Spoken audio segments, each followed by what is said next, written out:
Morning sir. బాబు sir నా hall ticket ఇస్తే నేను వెళ్ళిపోతాను. కూర్చో కూర్చో. పర్లేదు సార్, హాల్ టికెట్ ఇస్తే నేను వెళ్ళిపోతాను. హాల్ టికెటా? బాబు నువ్వు ఇంకా 5,000 కట్టాలి కదా. అదేంటి సార్, మీరు వేరే వాళ్ళకి తీసుకురా అనుకుంటా. నా ఫీజు అయిపోయింది, ఎప్పుడో కాలేజ్ ఫీజు ఆల్రెడీ అయిపోయింది సార్. అది కాలేజ్ ఫీజు, ఇది ప్రాజెక్ట్ ఫీజు. ప్రాజెక్ట్ ఫీజా సార్? పక్క కాలేజ్ 2,000 కదా సార్. అది పక్కన కాలేజ్. మన కాలేజీలో కొత్తగా బిల్డింగ్ కడుతున్నాం కదా, దానికి ఖర్చులు ఉంటాయి కదా, ఇవ్వాలి కదా.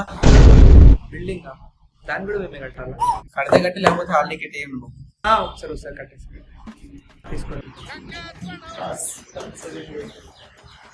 ఇంకో 2,000 ఇవ్వాలి బాబు. ఇంకా 2,000 ఎందుకు సార్? ఇప్పుడు నీ అటెండెన్స్ చూసా, నీ అటెండెన్స్ 79.99 ఉంది. కాలేజీ రూల్స్ ప్రకారం 80% ఉండాలి కదా, ఇది 1% తగ్గింది కదా, కట్టాలి కదా. సార్ 1% కదా సార్ అటెండెన్స్. 1% కి 2,000 ఏంటి సార్? 1%? ఇది 1% వాల్యూ చెప్పు చెప్పు చెప్పు. వద్దులేండి, తీసుకోండి సార్.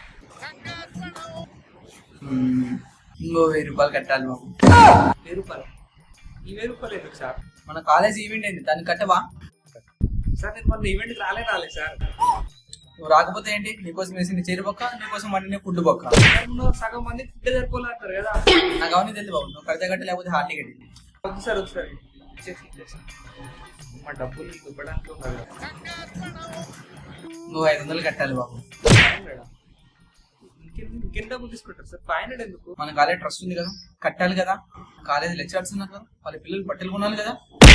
ట్రస్ట్ ట్రస్ట్ పేద పిల్లలు కదా. నీకు కలిసి మనం కనబడుతున్నామా? మేము కూడా పేదోళ్ళమే. హలో, అదే మన బెంచ్ గారు సర్వీసింగ్ ఇచ్చాను కదా, ఇంకా అవ్వలేదా? పేదోళ్ళు